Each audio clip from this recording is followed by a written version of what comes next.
na thu tak te bang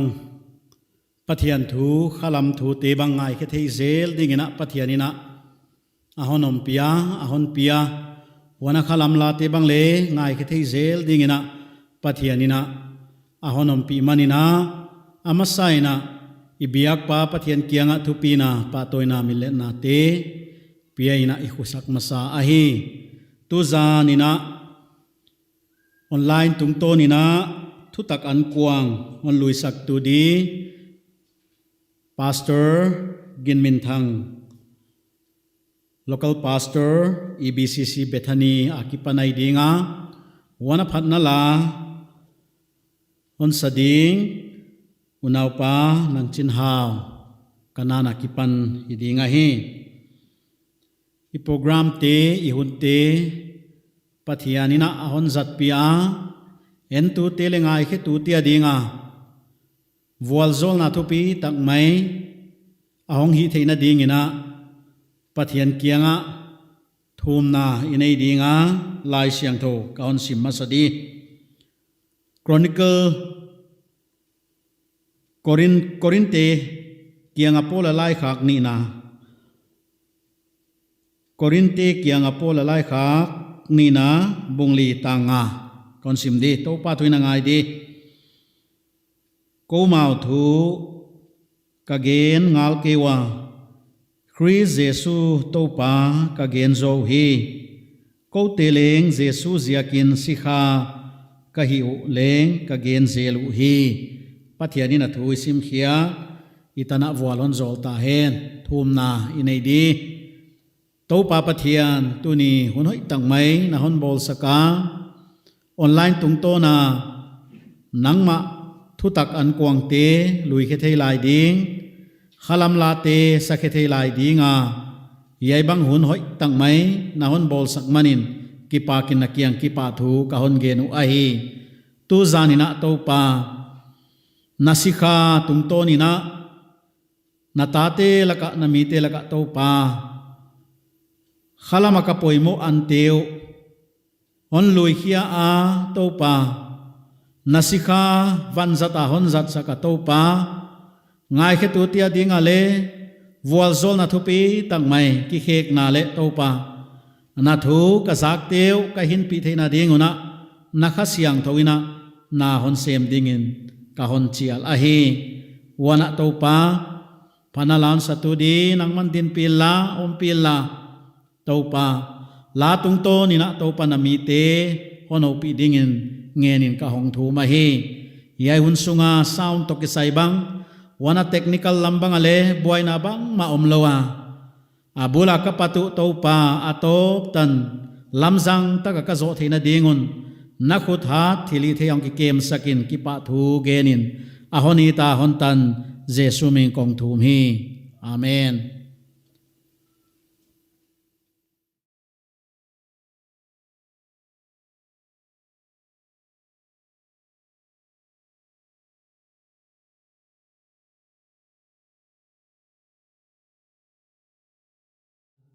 Tu zanina Jesu nungzui dingin kakipan ta chila to pathiani phat khom ni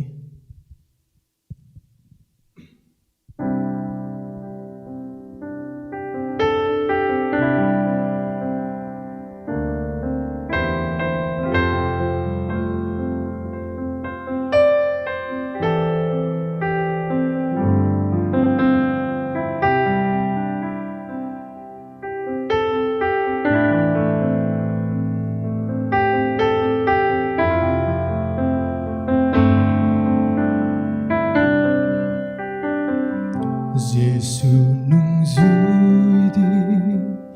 in kakipan ta Jesu nungzui di in kakipan ta Jesu nungzui di in kakipan ta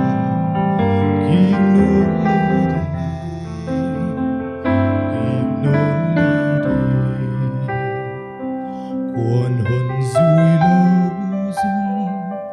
Giê-xu ka zui di Giêsu ca dùi đi cuốn hồn dùi lưu dung Giêsu ca dùi đi kim nôn lưu đi kim nôn lưu đi Christu kama KHOVEL Kanaan Christu kama KHOVEL Kanaan Christu kama KHOVEL Kanaan kim nôn lưu đi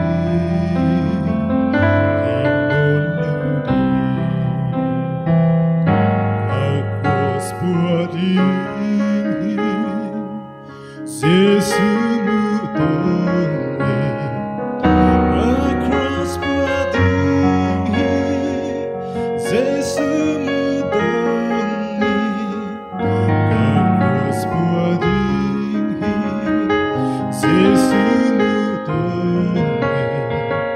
kim nôn lưu đi kim nôn lưu đi cuốn hồn dùi lưu dung Giêsu ca dùi đi cuốn hồn dùi lưu dung Giêsu ca dùi đi cuốn hồn dùi lưu dung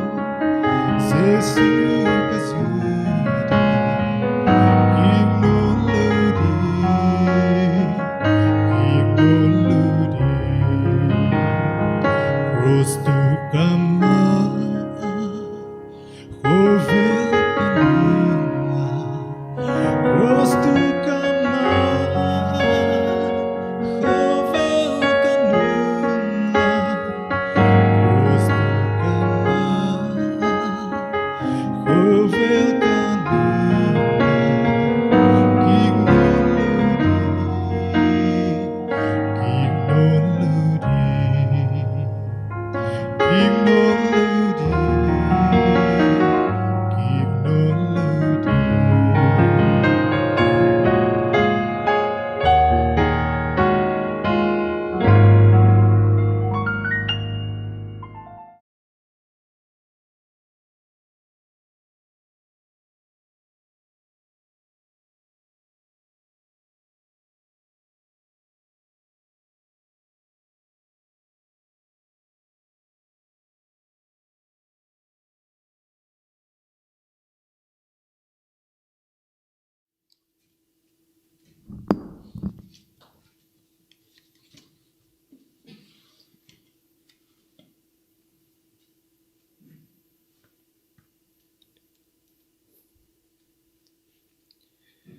Topan hun hoi tak mai ahun musaka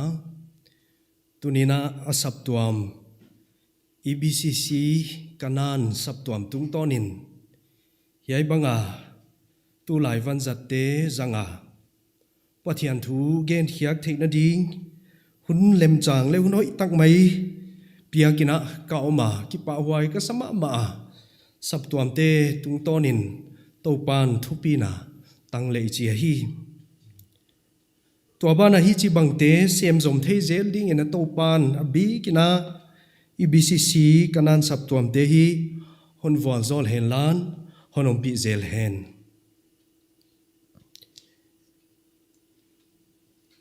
lai siang tho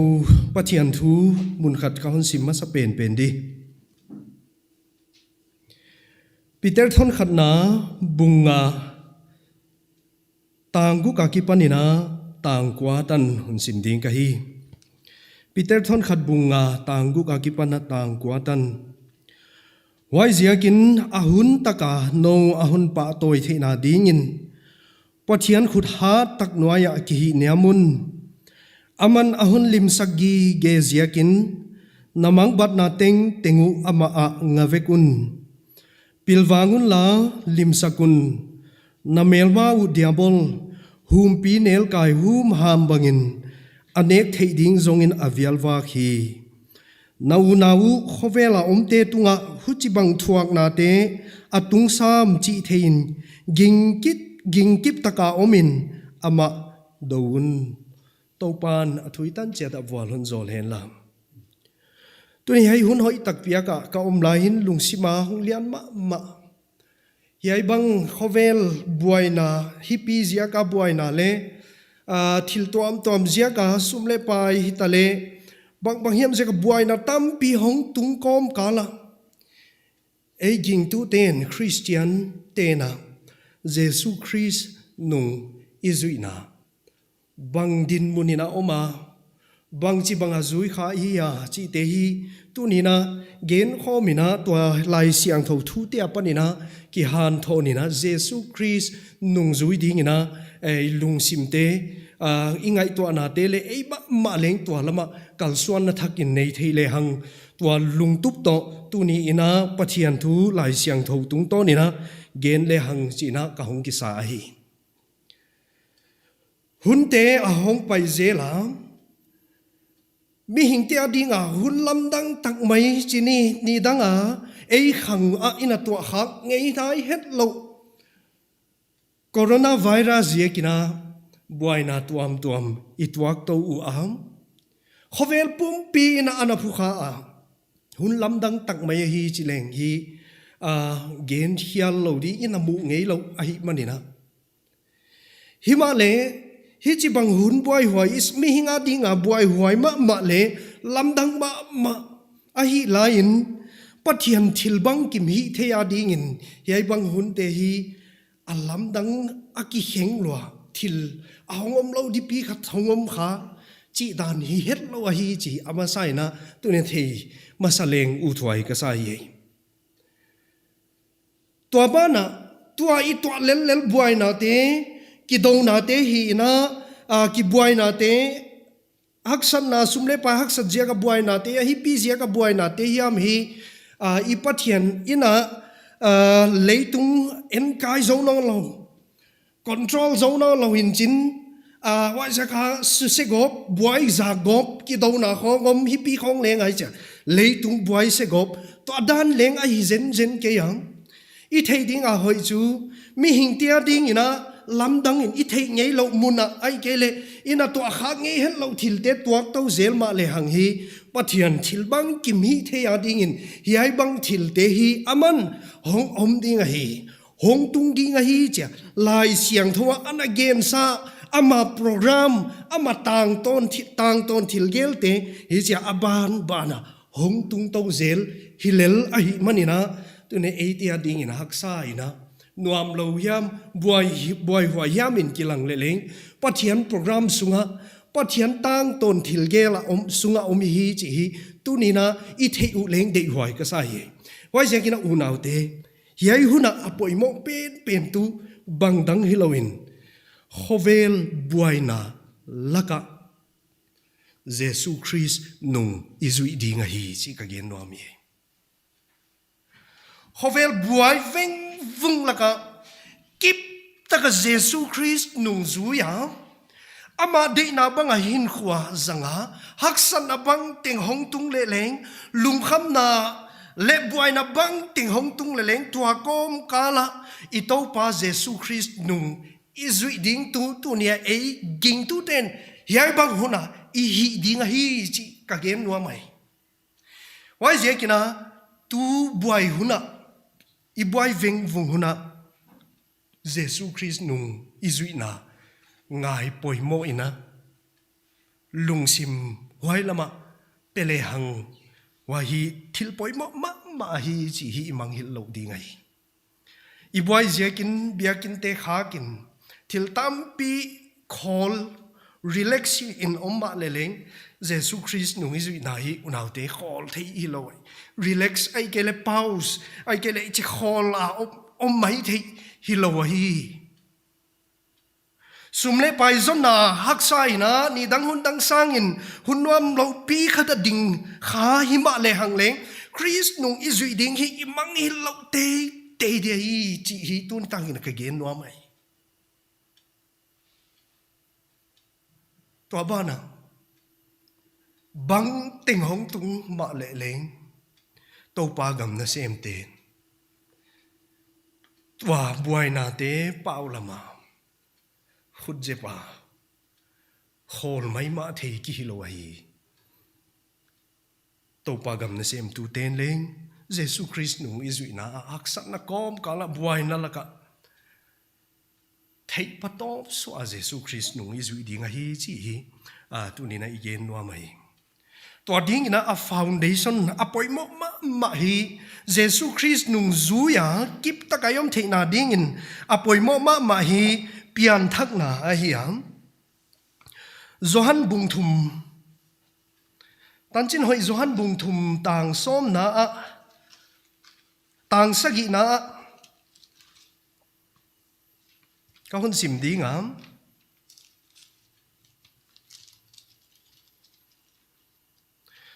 Johan bung thum tang sagi na a bangom hiam mi chi le na pian thak nge ding hi ka hun chi kon chi lam dang saken chi ai lai sang thoi kisim khemun ma te la ka khat a hiam pian thak ding why chu Jesus ina Nicodem kya nga akampau again a hiam a hi le Nicodem ko hi hiam bang si bang mi hi hiam mi si le Nicodem hi a chang thum na bulam aki ke la Pharisai la kam mi Judate vai hom pa wai bana Israel te sin sak pa ki chi ai wai dan tak chu Nicodem hi mi mai lo a hi ha mi Pharisai chi chang ina i thei sa ai Pharisai ki chi hi dan le dun to ki saya siam na Bible lai siang tho to ki saya siam na thei na le mi wai a siam na teu a sin sak tu te teacher i chi sin sak tu te hi wa mi thupi ma hi Himale Jesus Christ wai mi thupi ma mi fel le thei da hau kining ching ma khathi a hong ki tua kha wa Jesus Christ na to mi pa kyanga na pian thak nge dia hi om dan tak chu na pian thak ke le van gam kai lo dina hi je bang chi tu kina siamin thei na hoi le chin leng na pian thak ding hi poimo hi a ziak chu piang thak ke le chi mo van gam kai lo dinai voi chi to Jesus le Nicodem hi a hong ki ho ai wai om dan tak chu Jesus ina Nicodem hi apian thak poimo asa hi hun hak sa a idinga abi kina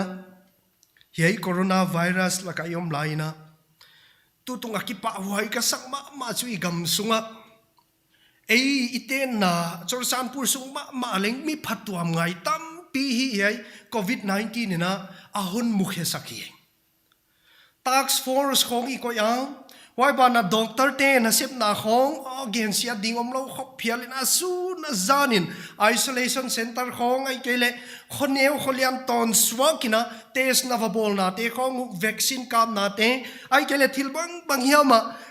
tu tung kan apan kilak na hi om nai lo hi dio chi hi mu thei khop phialina phatuam ngai na doctor te na so wa police te na so wa khotang heu tu vai hom te YPA te VA te sap tuam te na tomin hi phatuam ngai na ki chi hi na pi tak ngai poi moi na isem kho ma ki pa wai ma mai na to te zia kina hi gam sung hi covid om ma le leng hi lung sim khata lung muan na hon pe thei mo khi Himale tu ni ta ka gen no hi Nicodem bi phatwa ma Jesus ina na pian thak ke le van gam lu lo ding na hi sia again ma bangin eite la ka leng to bang a phatwa ngai ma pan pi ngai te pan pi a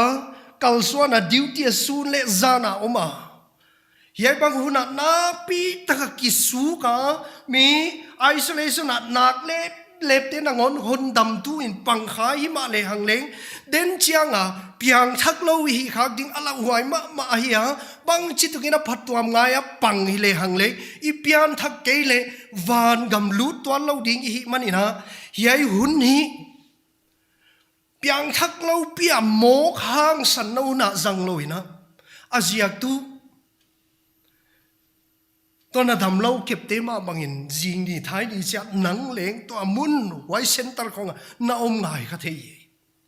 wai zengin khala ma ki man lo pia mo khang san khagi le lo wai khala ma ki man sain pathiam to ki zom na hoi tang nei ko min lungwang le hang san takin tuhana te isem ke dia hiam pian thang na ki chian tak to to den na igen te si the na mun la hwai a leng hang san na to to khamwan na to si khamwan na to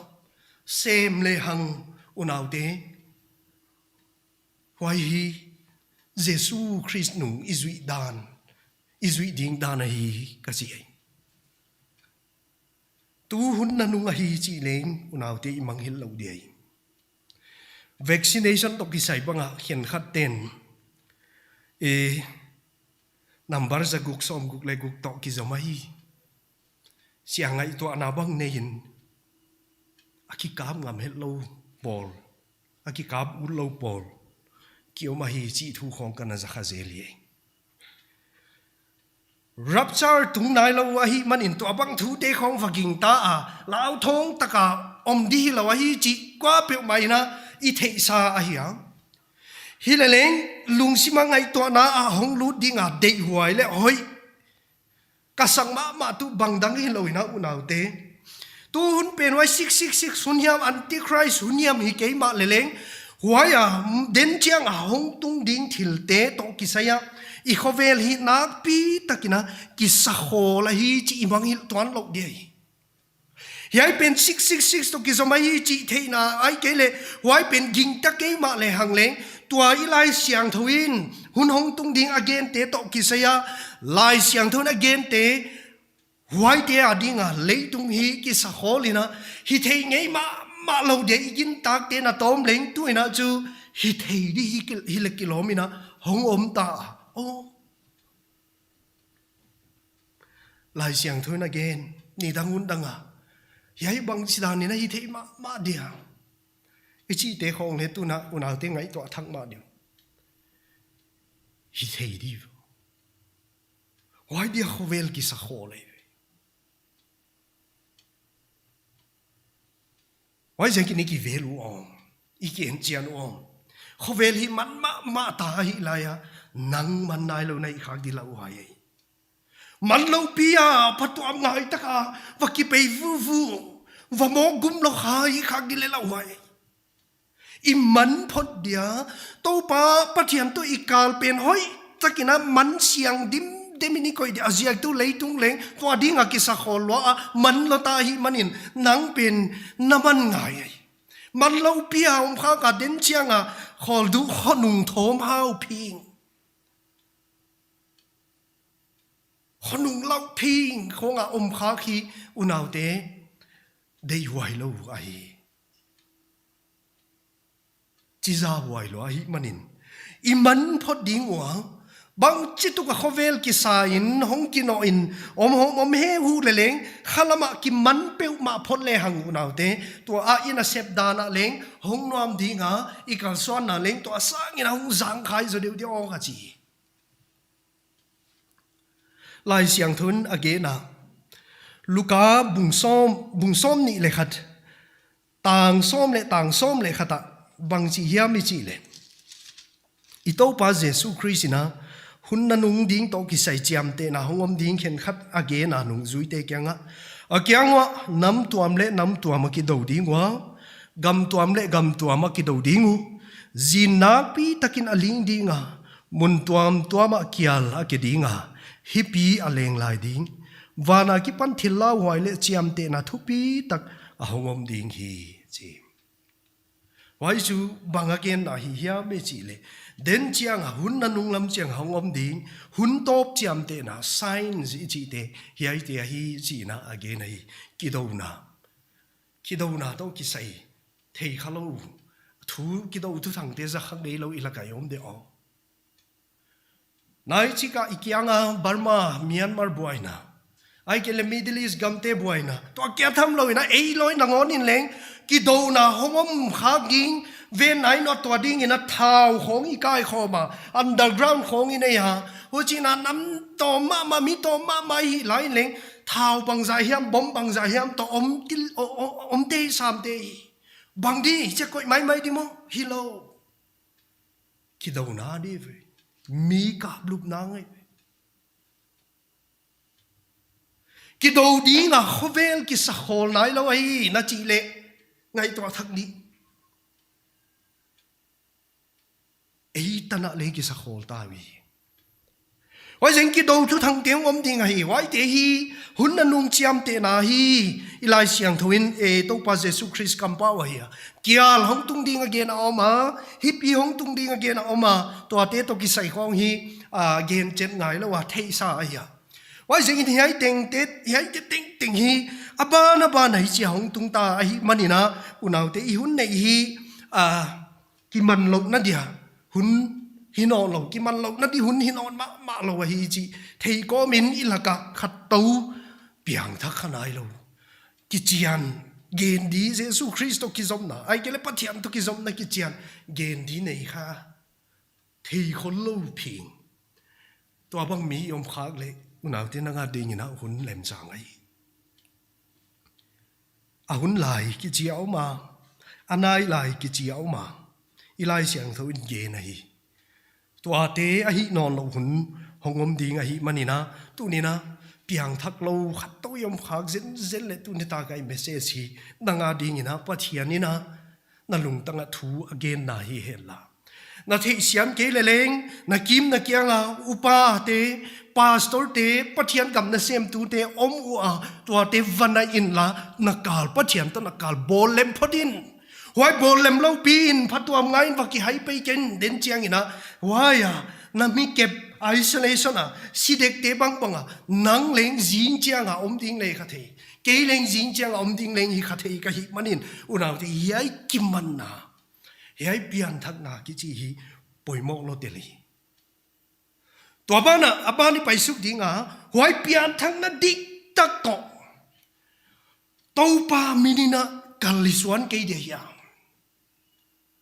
Why Jesu Christ NUNGZUIHNA vậy? Pian thang đã tích tak to to pa Jesu Christ mina kalsuan na. Ahak sa hitale Allah huay na muna hitale anuam hitale anuam lo hitale pian thang na dik tak to Jesu Christ mina kalsuan na. Ilai siang thowa Samuel khan na yen di nga Samuel khan na imu thei chu bangyam ni chi le David aneu lain anaw pan lain na kaon chi dinga atwai lai na Samuel khan na bung som le sagi tang som li lenga na kaon sim di David in Philistia mi kyanga nangzo nam sao teile teita to in nong kwan he keizo se paite to pa Israel se paite pathian ka to pa minin ka hong kwan he to pan tan chera volon zole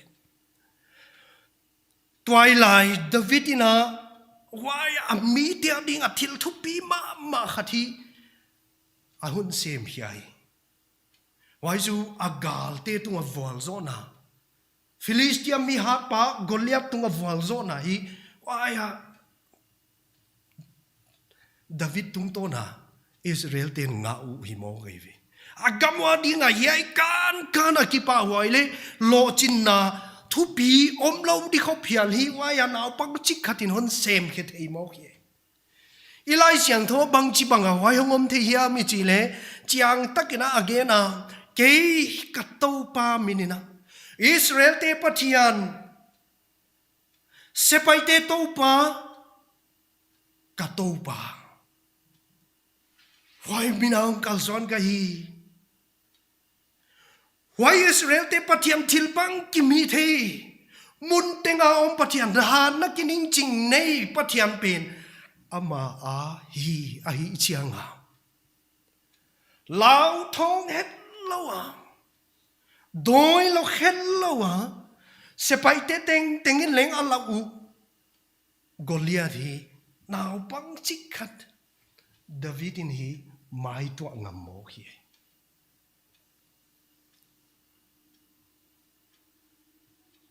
Na septe bung kwa tang som ni le gia ta ka hon sim di na septe bung kwa tang som ni le gya da huchi in Jerusalem khwa a Saul tu akyang wa lu jail po jailina ta hi to pa minin hang san takin thu again jeli Saul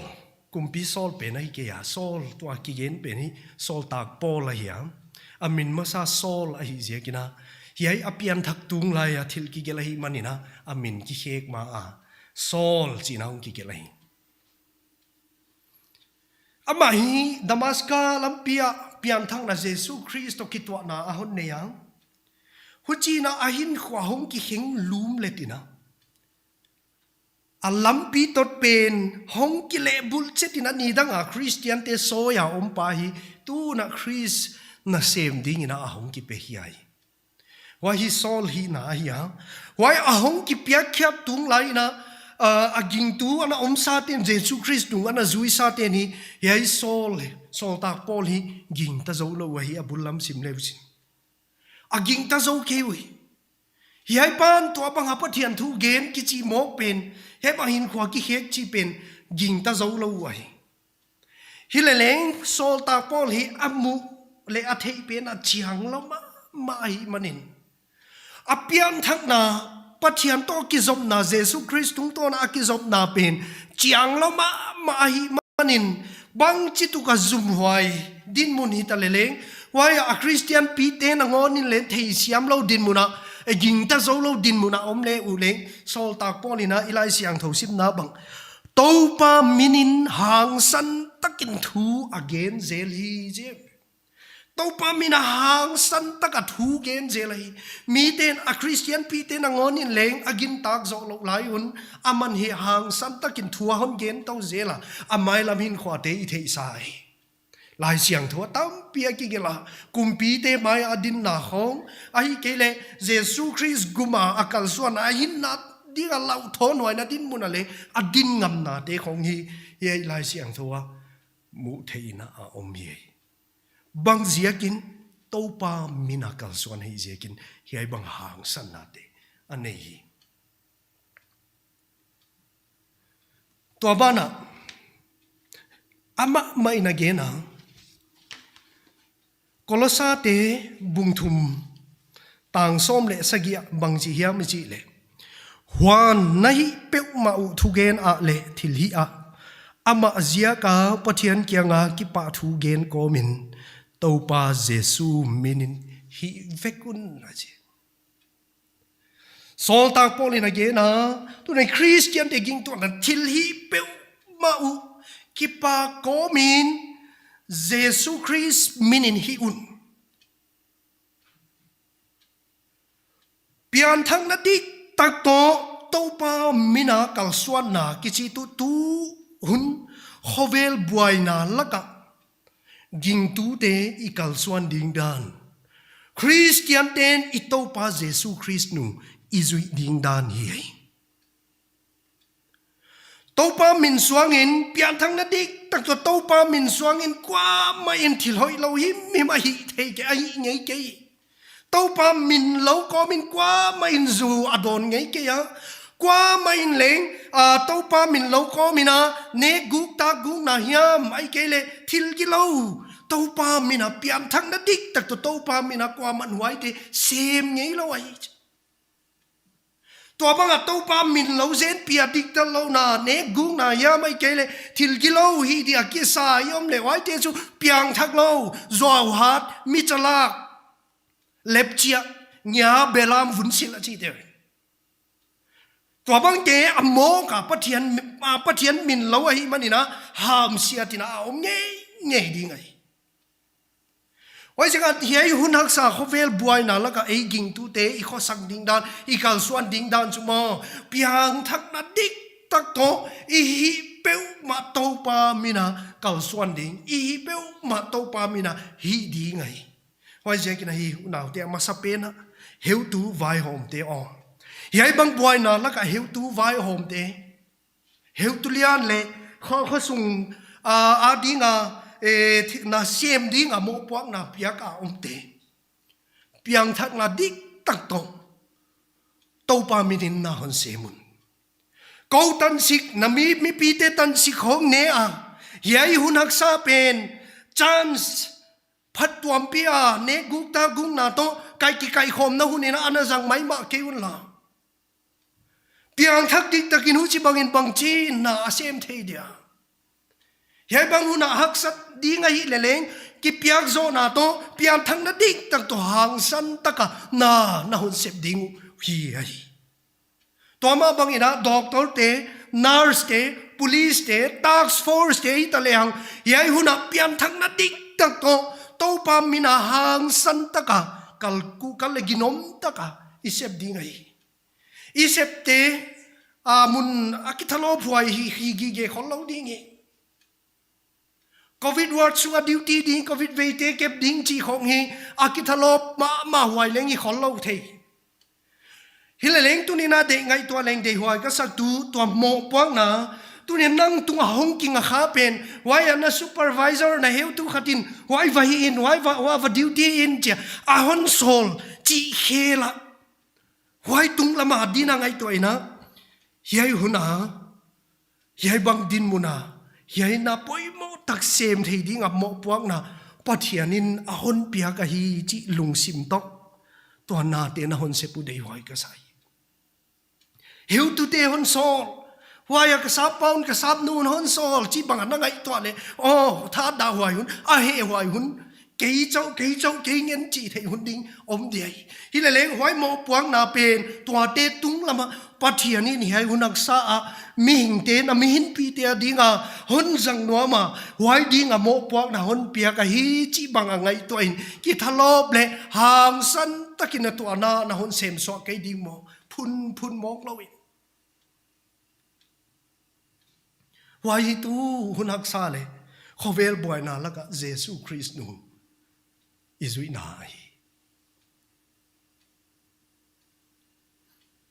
อาบานะโลกาลสับตัวมเตอมไงนาดานะอีไปเทลายาจุยดิงาอีบอลดานเตตูไงนาดานโลหุนะกิจังเทโลยอากิจัดเทเกเลอาลัมปีดังขัดที่ซอนง่ายสินายไปขออะไรจ้ะอมดิกดีสมัยเกเลอาลัมปีซอนง่ายจีนายไหมเซปีพาสตอร์เตขัดตกกี่ห้องน้าวะที่ป่าวไอ้ก็สมามาบางจีบางเงินนานะเสมาตุลายะบ่อยนะกอมกานะเชียก็กี่ห้องเลยสับตัวมเตนะInternet connection not bol sakunjin. Tuate tung to na meeting in kwan som thum chi khong to hi cha meeting nei zel ka hiu. Thum sak na bang han thon na thu bang tuate zangina office apanina vanza tuam zangina an nei thei zel ka hi chin alim lang bang ahon laka. Ki pa wai ka sama ma. Thupi ka sa to local sap tuam te.ตัวบ้านเฮียมุนมาเล่น EBCC Kanaanนี่นะ YouTubeเยทดิ้ง TV เยทดิ้งนี่นะคิดป่วยหมดตักขัดไหมฮอนบอลเฮียหูจีนะเฮียเตตุ้งต้นนี่นะมีบางสายยามเตนะปัจจัยทูเตฮีจีนะอิจัตเทียอีกิมุเทียกิป้าหัวยิสมาเยอุณเอาเต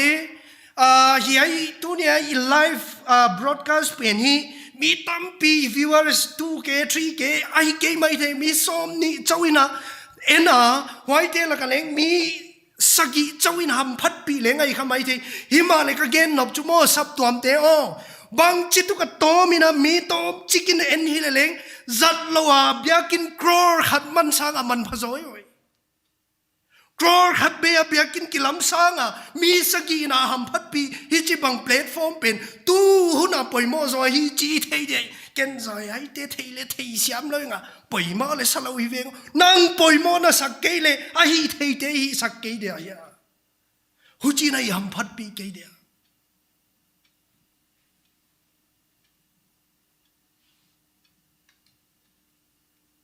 ว่าจะกินlocal sub ตัวมเกี่ยมนาก็จีน่าเกี่ยมุนตัวม local sub ตัวมเดี๋ยวไอ้บังดินมันหุ่นห้องกี่ห้องดิเป็นให้เสียงงาไม่ดีบอกให้ลอยไอ้เกี่ยละลำปีขัดเบกสง ไว้ตุงโตนาเสียมที่บอกเอเฟซัสเตบุงงาต่างส้มเลกุกะนี่เตอหอยเหล่าเสียกินหุ่นนั่นในสุงุนอตัมเทเป็นเสมุนไว้เสียกินให้นวมเกยุนละโตปาเดลำบังเฮียสิเทโซอุนซาปาวะ redeem your time buy your time หุ่นตันเฮียอุนเลยเฮียอุนเจเวนี่เตหอยนอลอยมันนี่นะปัจจัยทุนเกนเทนดีงูนานเสพเทดิดานูหุ่นดีเลยอุนลันตันเฮียอุนเจให้นวมเกยุนโตปาเดนาบังฮิยามจีซงโซอุนจีลายเสียงทวินเกนไหนว่าสิไอโตกิไซดิ้งอาเซียนเลปันปังเฮียมาของมันเซ็กเจียงอ่ะใส่ปานเนี่ยนุ่มฮิซาลาวินะปัจจัยเดนาตู้หุนาอิเสพเทียบังฮิโมจีนะปัวพายนะอินให้เราเตอมเลงบอลหอยนะตัวเตซังอินะปัจจัยกำนัดเสียมเกเดียตู้หุนาคริสต์นุ่งอิสุยนะเดียตู้นักคริสต์ที่ปีดิ้งดังหวายดานเองเขาเวลบวยนาละกะคริสต์นุ่งอิสวิดิ้งดานอุณาเตยบังไงต่อมานับปฏิญาณกำนากเสพปีเตองพาสตอร์เตที่นักว่าเป็นใบตะเลงปฏิญาณกำนาเซมเตยายบังหุนหักษาเปลี่ยนทักนาดิกตักโตปามินโลก็มาหางสันตักปฏิญาณกำนายเสพเดียฮีเทโลเงินดานาไปเทโลตั้มเปียออกมาฮีเกนโลอะไรเทสาอะไรอย่างฮีเลงอัลลัมปีอิเซปเทนดิ้งดานลัมปีเลงตั้มปีอมเวฮีจีเลอิมังอิโลเดียตัวเตอิซอนเฮียคุณอะไรอย่างตัวเตอิจัดพัดตัวมุนเทหุนอะไรอย่างตัวนี้ละลัมปีขัดอากิขากเลยลัมปีดังขัดอากิหงเราอมตัวลอยอากิหงอมเวหิมันนี่นะตัวลัมปีเตอิซอนเฮียกาตัวตุงโตนะนายเสพดีขุดเจ็บะคุณหงหอยดีการิงากเลยมองลายเสียงทวินเลยตุงหงหอยเดวดินจินมีอาศิงาอมเละกิโคมเทตานี้นะฮิวจีเตเกนเราจริงลายเสียงทวมเฮียเลยตุงตกิใส่ค่ะเปสซิมิสเปสซิมิสเลยตุงตกิใส่ค่ะเนกาทีฟมาใหม่หงหอยเดวดีจีเกนลำสางินหงเสเดวดีจีกีเกนตำโซไอมันนี่นะไว้หุ่นหอยอิมูนอนดิ้งนักไอเจียอีดินคอลมอกเดฮีนาวเดซอดดิ้งลุดีเสียมขนอนเราเทเลงอีมันนี่นะอีปิลวังอ๋อไว้บานาบีกินะเสียมตูปะเทียนกับนะเสียมตูเกยเตลินะก็หงกิเกนดิ้งอ่ะบางเสียกไอเดียโอ้กะจีฮามอีสุบเล่ไปได้ตั้งนะมิลลัลเตจานะฮีเลียนลอยเดียวสิตัวเตอินอีเกนดีเลหุนเกนที่สักงำเล่าเด็กไอเดียอีพิลวังโออีดินมุนเตะของเกมบิดวุดลอยว่าอย่าให้ดินมุนหอนก่อยเทตูดิ้งฟอนในเตะไม่เกเลยหัวใจหอนโปรโมทเทตูเตะของจาตังนะไม่เอ็ดนะเลียนก็ไปเดียวสิ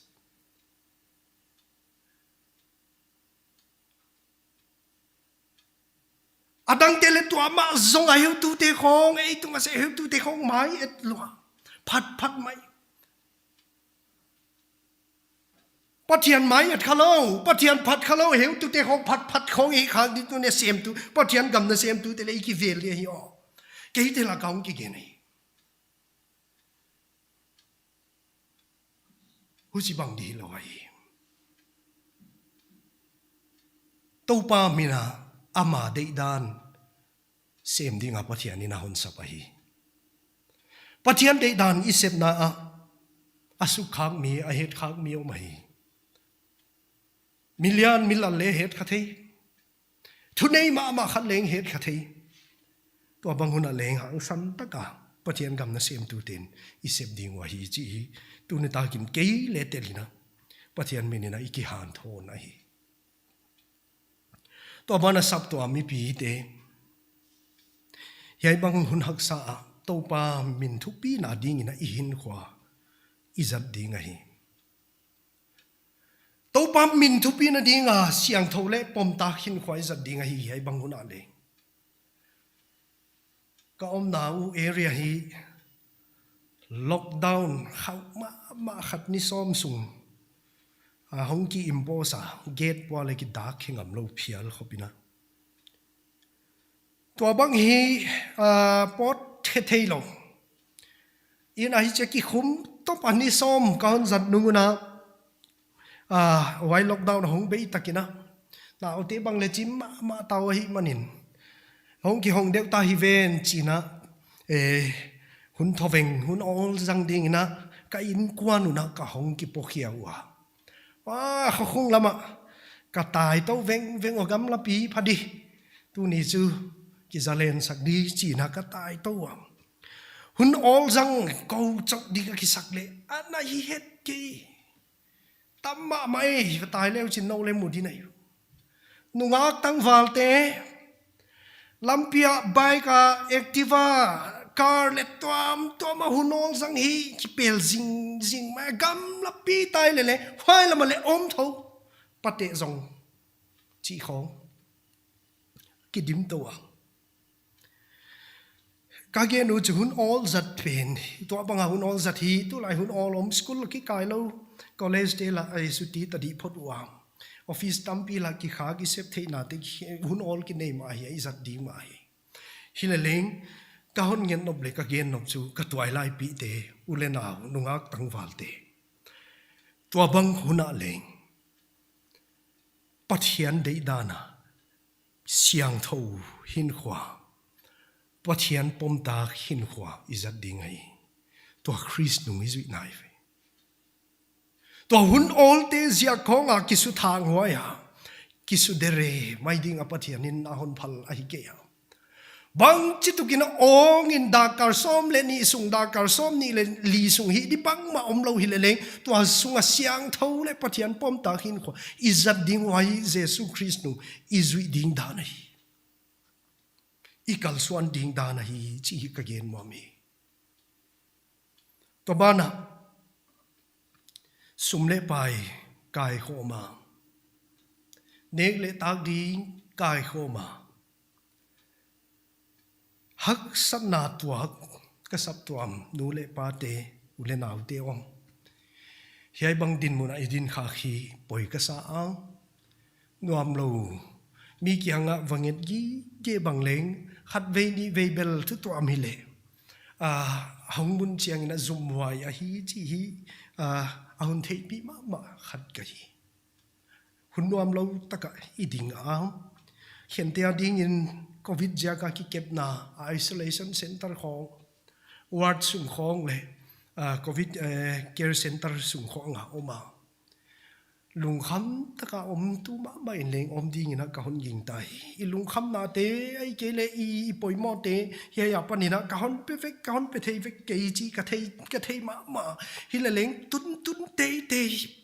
hon chi ke lan bang chitukina gimwai bang chitukina buai huai ma le leng unaute jesu KHRIST elet kip ten tun dia hi chi ka gen no mi huai hak sat na te zia ka lungkiam na guam thu khong ai ke le kingai siam na guam sung khong a oma ai ke le to pa gin la na to pa mon zo lo na huai sung khong a kia a setan mel ma pa diabol mun on mai ding na to pan hon phal lo hi chi lung sima thei ko min hong pang ha ma mun chin pathian binina ka hon han tho nai azia tu ilai siang tho dena abula ka hon sim khang na bang gen hi mi chi le pilwang la lim sakun na mel mau diabol hum pi nel kai hum ha bangin anek thei di zong a vial va kai ki ngai sia kwa oma mi buai kwa oma ka nek sia thei ding ka khem zo ding kwa oma chi na alang lang a vial va kai che wai se ki hi bang te na a hon zo a wai guam thu ka wai guam khu sunga itan lo na ding in i hin khwa to izat lel pen hak sa sima le leng o zopin ane alam te ki hi lo ata te nangon le man swa ama vuak pet ma leng na thua ka om lai a leng pathian a let kip tin ten ma bangin o unaw te Habakukin Huana hai te ai kele ganta te lo ching lawin beivik ma le u leng ka hot dam na to pa ka ki pak ve ding a chi ma bangin o le unaw te tu ni na hak san na men lo thwa ka hi ai covid ja ka buai na to te to pa jesu christ ai ding kip tho o chi na ka hon nyen te no mai in sunga buai na ai kele dam lo ki kep na zia ka buai na le thil tuam tam se ka buai na tam pi om ma le hoi te zia ka melma setan mun I in sunga on zomai loin I hin khwa on zomai loin hi hun hi to pa ha na muangina I thuang mo so o I palgal kayu to pa non pi di ngai to pa non pi di ngai Wai su tu KHOVEL BUAINA LAKAH Jesus Christ nung izui ding dan ai chi hi ka gen no mai to bana athum na le top na pen ding ina KHOVEL BUAINA LAKAH to pa mina ikipan pi to adi ai unaute Pathian happy na le Pathian vanzol na ziekina BUAINA chi ma le hang leng hiện tế hi anh khó sa do điệu bằng yêu thama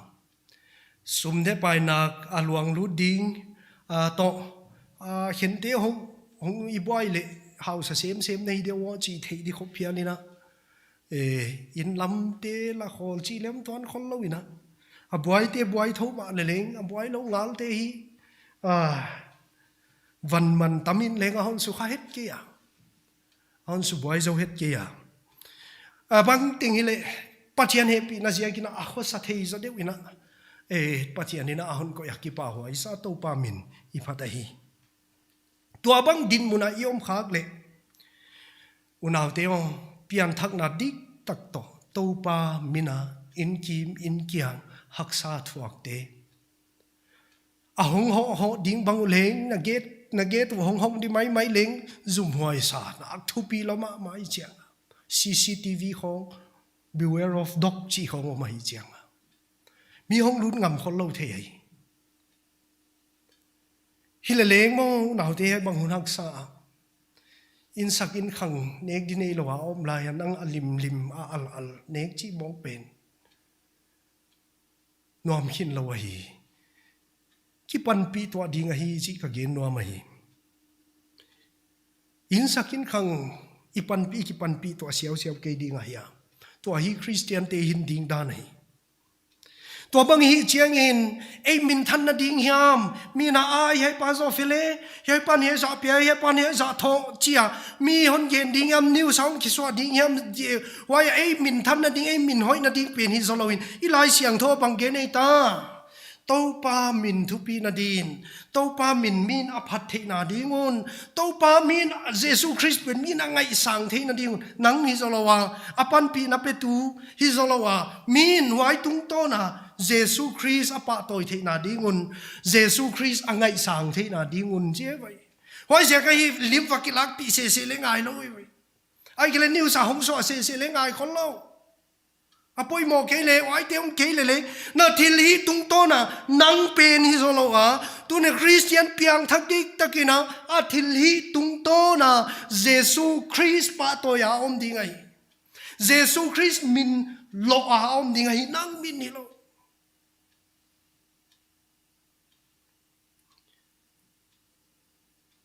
Jesus Christ min khu manga ama min dok saka dok sakte te ya thil hi pen tu ne ging tu ten Jesus Christ nung izui ding dan hi loi